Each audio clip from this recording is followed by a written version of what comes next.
Donc le principe de l'héritage, c'est qu'une classe va pouvoir hériter de l'ensemble des propriétés et des méthodes d'une autre.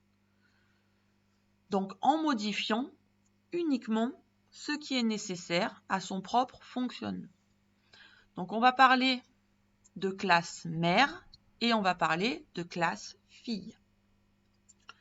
Donc on dit aussi que cette classe fille va étendre la classe mère. Pourquoi? Parce qu'elle va récupérer les propriétés et les méthodes de la classe mère et elle va en ajouter, voire redéfinir certains traitements de ces méthodes. Donc pour utiliser le principe de l'héritage, on va utiliser le mot-clé extends. Donc comment on va faire ça? On va avoir une classe, par exemple notre classe archer, qui va étendre notre classe personnage. Donc si on revient à la définition que l'on avait faite de notre classe personnage, on se rend bien compte que notre classe archer a toutes les spécificités de notre classe personnage, avec en plus seulement une méthode tirée. Et c'est exactement la même chose avec nos autres classes. Donc me voilà donc revenu à l'étape où j'ai la représentation de mon personnage. Donc au lieu de décliner cette classe personnage, je vais faire appel au mécanisme de l'héritage. Donc tout ce qui est déclaré dans cette classe personnage, je vais le garder tel quel. Pourquoi? Parce qu'il correspond à l'ensemble de mes personnages. Par contre, ce que je vais faire, c'est que je vais déclarer mes classes filles. Donc, ma première classe fille, c'est la classe archer. Donc, ma classe archer va étendre, ça va être une extension de ma classe mère personnage. Donc, je l'indique avec le mot-clé extends. Donc, ma classe archer va étendre personnage. Donc, à partir de ce moment-là, lorsque je vais initialiser un nouvel objet de type archer, j'aurai automatiquement, à partir de cet objet de type archer, accès à l'ensemble des méthodes de ma classe personnage. Et j'aurai également accès aux propriétés de ma classe mère à la seule condition de modifier leur visibilité. Donc quand je vous ai parlé de la visibilité, je vous ai dit qu'on avait deux modificateurs, public et private, et qu'on en avait un troisième qu'on verrait dans le chapitre suivant. Donc ce troisième, c'est le modificateur protected. Donc protected, ça permet à une propriété d'être accessible par les classes filles de la classe dans laquelle elle est déclarée. Et seulement par les classes filles. Donc, je vais mettre pour le moment, je vais mettre toutes mes propriétés en protected, même si ce sera peut-être pas forcément utile. Mais au moins, ça limitera les erreurs. Donc, dorénavant, mes propriétés vont être accessibles dans ma classe fille.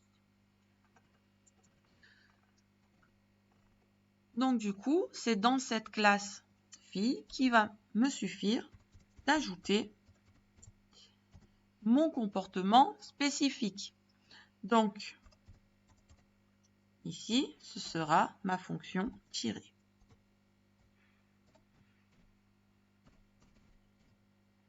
Echo, donc, je vais mettre un $this non.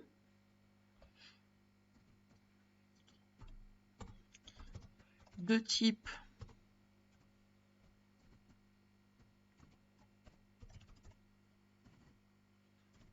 donc archer. Bon, je pourrais écrire archer aussi, mais pour utiliser un petit peu toutes les syntaxes. Tire une flèche.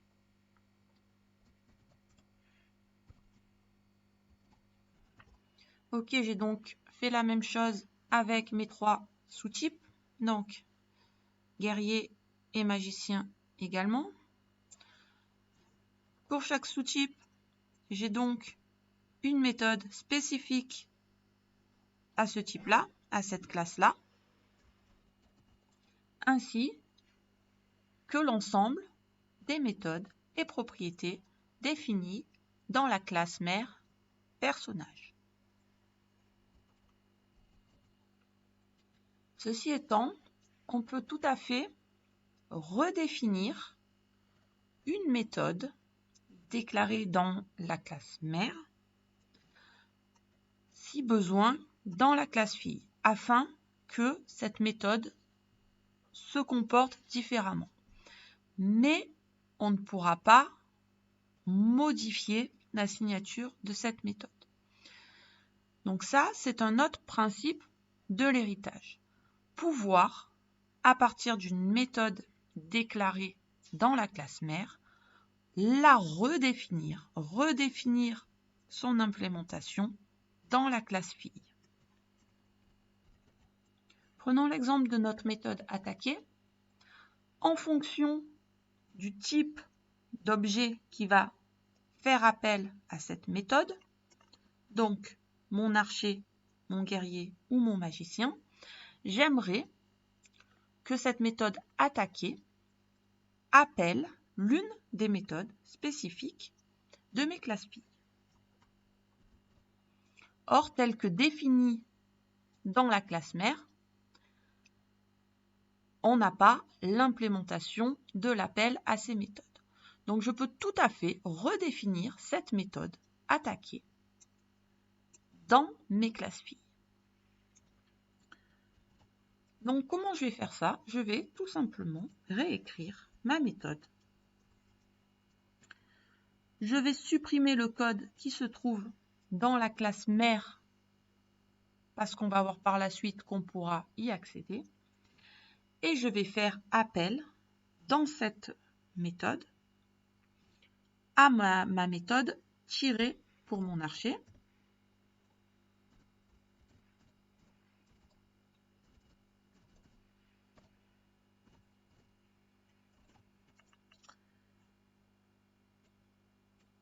Pour mon guerrier,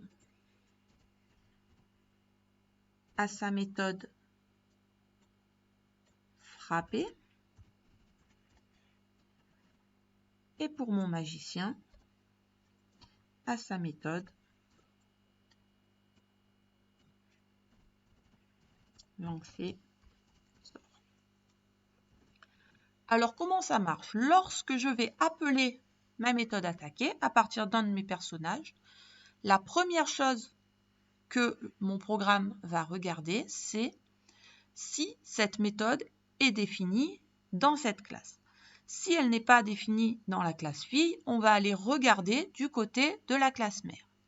Donc si vous n'avez pas besoin de la redéfinir, comme ce sera le cas la plupart du temps, automatiquement, on va utiliser la méthode déclarée dans la classe mère. Par contre, si vous avez redéfini cette méthode dans la classe fille, c'est la méthode de la classe fille qui sera utilisée.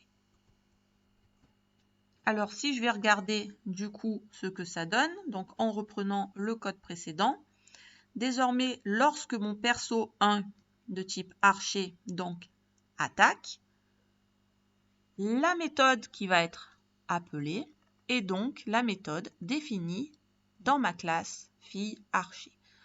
Donc, la seule chose, le seul traitement qui va être effectué, c'est d'appeler la méthode tirer, qui elle-même affichera une chaîne de caractères qui va m'informer sur ce qui s'est passé. Mais tout le code pour le moment défini dans la classe mère ne sera pas exécuté. Donc si je vais voir ce que ça donne, je vois qu'avant attaque, donc on a donc notre personnage cible qui a un état de santé de 10 points sur 100. Mon perso 1, donc rose de type archer, tire une flèche. Par contre, après l'attaque, mon perso cible a toujours le même nombre de points. Pourquoi? Parce que le code de la classe mère n'a pas été utilisé. À la place, on a utilisé le code de la classe fille. Maintenant, si je veux conserver ce comportement-là, c'est-à-dire le fait que lorsque je vais attaquer mon personnage, ce personnage va infliger des dégâts à la cible, d'accord? Ce qui correspond donc au code de ma classe mère. Donc, je vais avoir plusieurs solutions. Je peux recopier ce code dans ma classe fille, mais dans ce cas-là, je vais avoir du code dupliqué. Et je peux aussi, à partir de ma classe fille, faire appel au code contenu dans ma classe mère. Et pour cela, nous allons utiliser un mot-clé qui va nous permettre d'appeler le code de la méthode parente, entre guillemets, de la classe parente. Donc ce mot-clé, c'est le mot-clé parente. Donc, suivi de 2 fois 2 points, appelé aussi opérateur de résolution de portée en PHP. Et donc, je vais appeler la méthode attaquer de la classe mère. Donc, j'ai redéfini cette méthode dans la classe fille. C'est celle-ci qui va être exécutée. Elle va faire appel à ma méthode tirée, puis ensuite faire appel au code défini dans ma classe mère. Donc, ma classe mère, je n'oublie pas de lui passer mon personnage qui est ici pour qu'elle puisse effectuer ses traitements.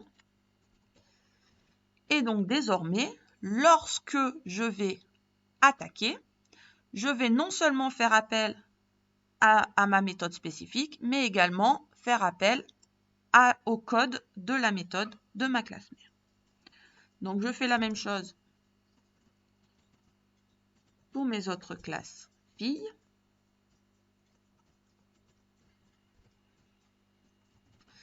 Et de cette manière, j'ai évité de recopier l'ensemble des traitements visant à enlever de la santé à mon personnage fille.